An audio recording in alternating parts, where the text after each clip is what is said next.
Good morning, everybody. It's Friday, October 20th. Matt Bennett, Mackenzie, good morning. Guys, Good we morning. had a hell of a rally in the corn market yesterday. Let's start off there. The December 23 corn contract closed above $5 per bushel for the first time since early August yesterday. Technical buying emerged following a sharp upward move in the calendar spreads. The nearby December to March spread gained more than 2 cents per bushel yesterday to close at a 12-cent carry. The spread had traded a low of 16 cents last week.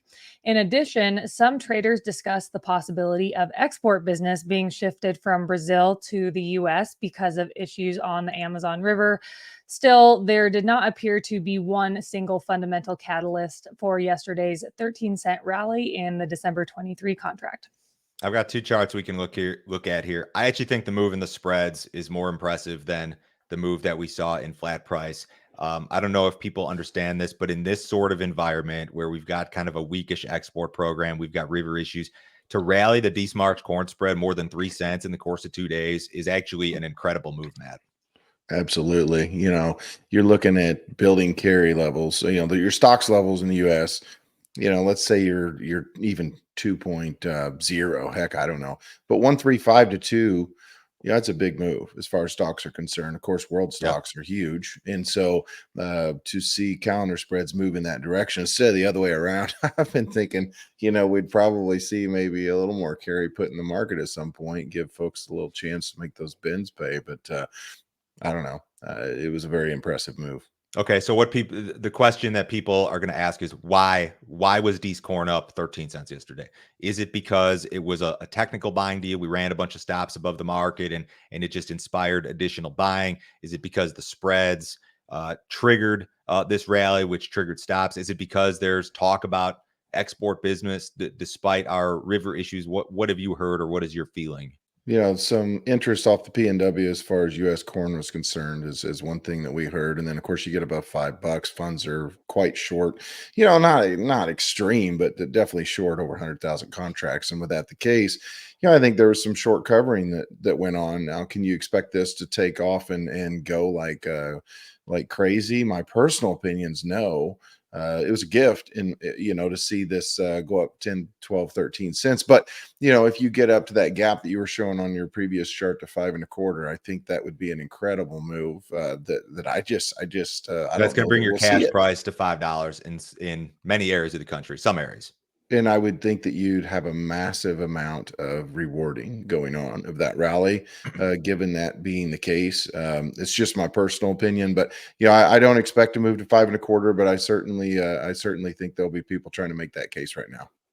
It's not that far off. And you know what? Soybeans had a good day yesterday also. Soybeans were kind of the follower, but we actually saw a similar move in the soybean calendar spreads, which again is interesting. So, I mean, it looks like there's a lot of things here that would signal me to believe that the harvest lows have been posted. I mean, we've rallied sharply off of the lows that were posted here in October, which is pretty normal stuff. It looks like the calendar spreads have bottomed. You and I talked about basis improvement earlier this week. I mean, it seems like everything is lining up. That's not a guarantee. That's no prediction of the future, but there's a lot of indicators. There's a lot of indicators there. Does that all make sense?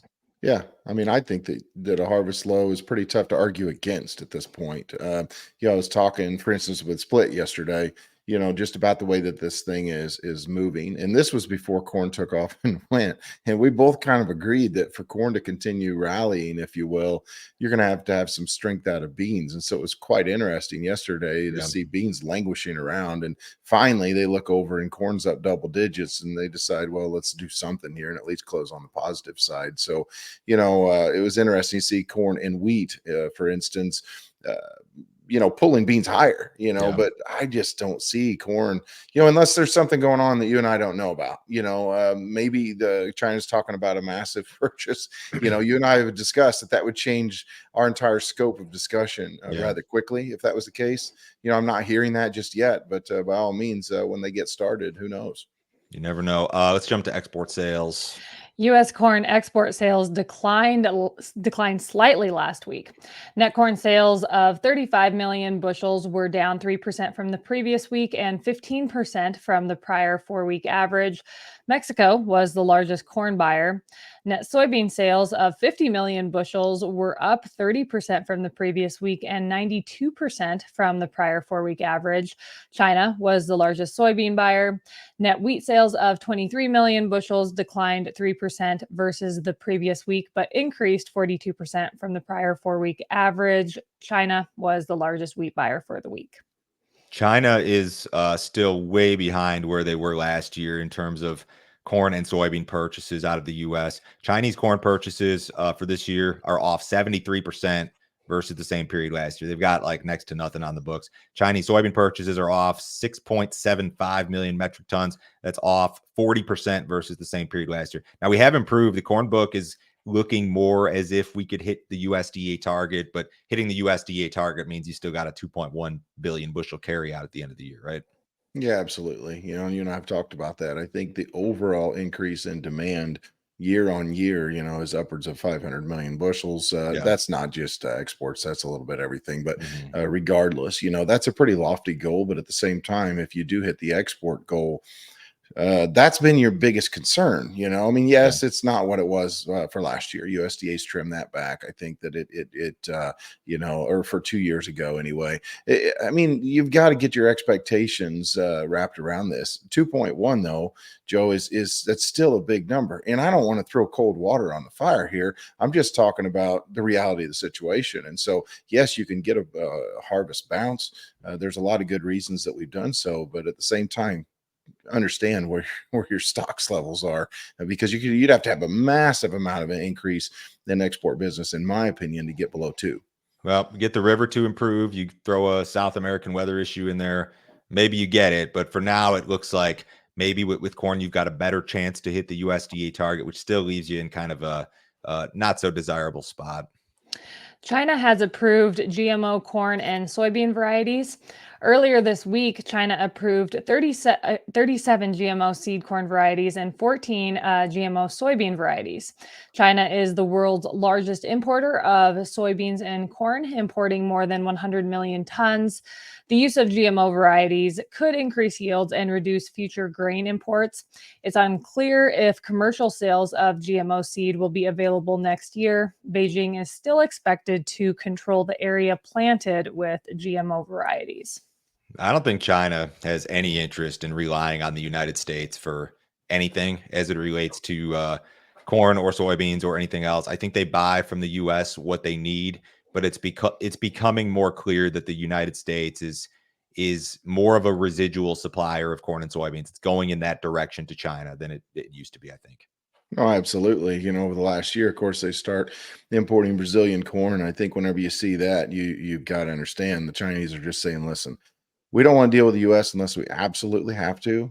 We will in certain cases. You look at the GMO situation, and if they do start planting GMOs, you look at what their average yields are, and they're just Yeah. pathetic. And so that would definitely, as Kinsey suggested, lower their reliance on exports, if you will, from other countries, or imports from other countries. And so I don't know. It'd be very interesting to see how this goes, because they've had this staunch position for all this time that GMOs were going to kill the world, and then all of a Yeah. sudden they're like, well, shoot, we are importing all this crap. We're going to have to do something, and so they're going to join the party, I guess. They're a low cost buyer. I mean, if US product is competitive, they're going to buy it. It's just we're not competitive. We haven't been competitive. Soybeans are going to be competitive moving forward for a little bit. Corn, I think, is going to struggle the way that it looks right now. It's some drought monitor stuff out. We did. USDA released weekly drought monitor data yesterday. Heavy rains fell throughout portions of the U.S. Corn Belt this week, and as a result, drought conditions improved across southern Minnesota, southern Wisconsin, northern Indiana, northern Illinois, and eastern Iowa. Ohio also saw slight improvements in its northwestern region. Drought conditions worsened across northeastern Wisconsin and the northwest and southeast portions of Missouri. Across the High Plains, conditions improved in eastern South Dakota as well as in northern and eastern regions of Nebraska. When we look at the percentage of U.S. areas experiencing drought, corn country 50%, soybeans 53%, winter wheat 48%, spring wheat also 48%, and cattle country 44%. There's some rain in the forecast here. A lot of this is going to be next week. I guess there's three implications here that I can think of. One would be harvest progress, two would be the river, three would be maybe winter wheat. Um, what are you hearing on harvest progress, man? Is everything kind of moving? I know we've been ahead of schedule in terms of crop progress, but is anybody stalled? Anybody concerned?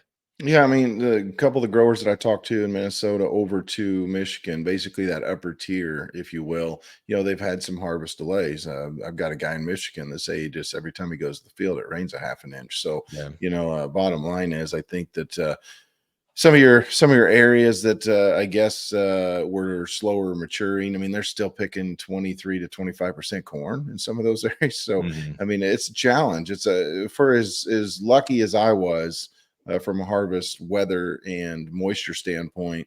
These guys are getting the bad luck, and so I sure hate it for them. I don't know that it's an expansive acreage, if you will. I don't think that there's any question in my mind. You'll have soybean harvest upwards of 70, maybe 75% next week, whereas corn should be 55. Mhm. And so once you get past the halfway point, obviously it changes the scope of discussion. I think that's part of your basis thing that you and I were talking about the other day as well. Could be. In terms of the river, essentially no material improvement, still floating near record lows, and they're projecting a slight improvement here the next week, but this is still not the greatest deal in the world. A sharp decline in bond prices continues to hurt investors. For generations, Americans have relied on a 60-40 investing strategy, 60% in US stocks, 40% in bonds. The strategy is now failing investors. Last year, 60-40 investing lost 17%, its biggest loss since 1937. Bond prices have fallen as the Federal Reserve continues to raise rates. 60-40 investing typically delivers annual returns of 6% and works well in a recession. However, the strategy tends to falter when rates rise rapidly, like we have seen here in the past year. I threw this story in today because I think what's going on in the bond market is very, very interesting.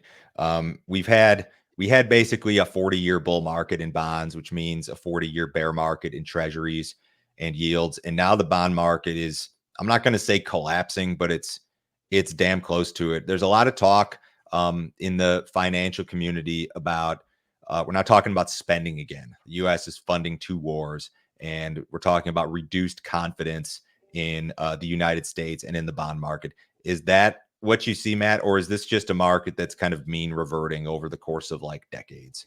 It's probably a bit of a combination, but I don't think that confidence in the US right now is all that great. I mean, you look at the clown show you've got going on in Washington. We can't even get a speaker, in place. You've got Yeah. basically a temporary person there. There was an address last night. I didn't want to waste my time watching it. No offense, and I'm not talking politics here, but I did see snippets of it, and it's borderline embarrassing once again. So, I guess my personal thought is that. Boy, moving forward, I think that there's a lot of question marks as to what the US is going to do to get out of the situation we're in. You got what, 33, 35 trillion in debt, but we're funding two wars. And so I assume that if we've got all that money sitting around, Joe, you and I are going to get a tax break this year, right? People have been talking about the debt though for years and years and years. I mean, you go back 10 years and it was the same conversation, but a lower number in the trillions. So like how does all that stop? I don't think that it does. I think it just kind of continues. In terms of investing, like a lot of the people that are watching here probably have a lot of money in farmland, but there are a lot of people who do the 60-40 thing that's very popular across the country. And it's kind of it's been a stinger here the last couple of years, and it kind of begs the question, like where do you put your money? What do you Yeah, I do with mean it?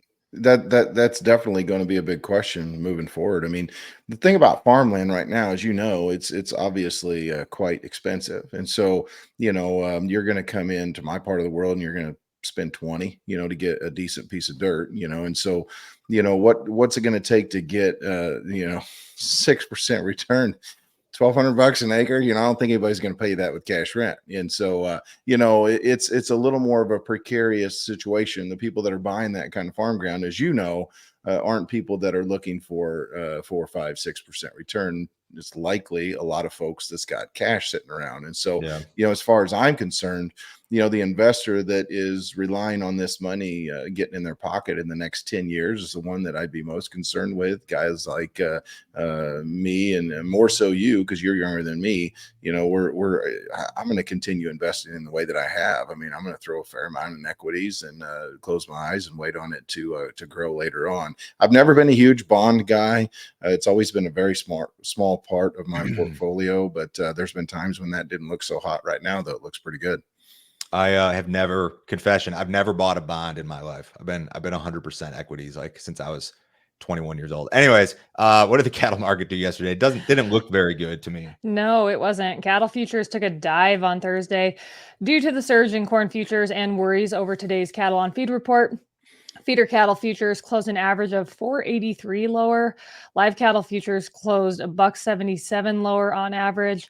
So as I just said, we have a cattle on feed report coming out today. That's going to be released this afternoon at 2 o'clock Central Time. On feed as of October 1st is pegged at 99.8% of year ago levels. If that number actually comes to fruition, that's only going to be 200,000 head short of the peak we saw back in 2019, which is pretty crazy considering how everyone has been talking about the shortage of cattle out there. Placements in September is pegged at 101.6% of year ago levels, and marketings in September, 90.2% of year ago levels. So we'll just have to see how the market reacts to that later today. What's the report going to say, Matt?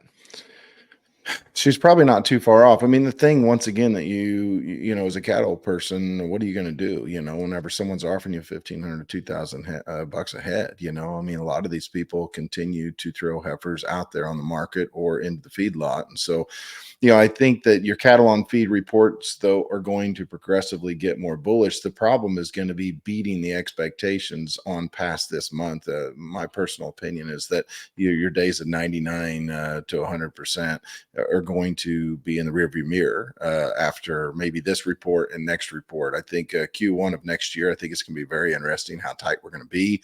But this sell-off, in my opinion, was almost to be expected. I do think seasonally, though, you're going to be looking at a chance for this market to at least get its feet under itself. Last thing I'll say is feeders. Yes, they sold off $4, but those that are buying them, we'll see whether they actually see that happen or not, because the feeder market's just been on fire. I would imagine that big sell-off in the feeders had something to do with the sharp rally in corn, which we haven't seen in a while. Outside markets on Friday morning, guys, U.S. dollars about flat. Stocks are off a little bit. Bonds up a little bit. Crude oil is up $1.14 in the December WTI at 89.52. Everybody have a great weekend. We'll talk to you Monday.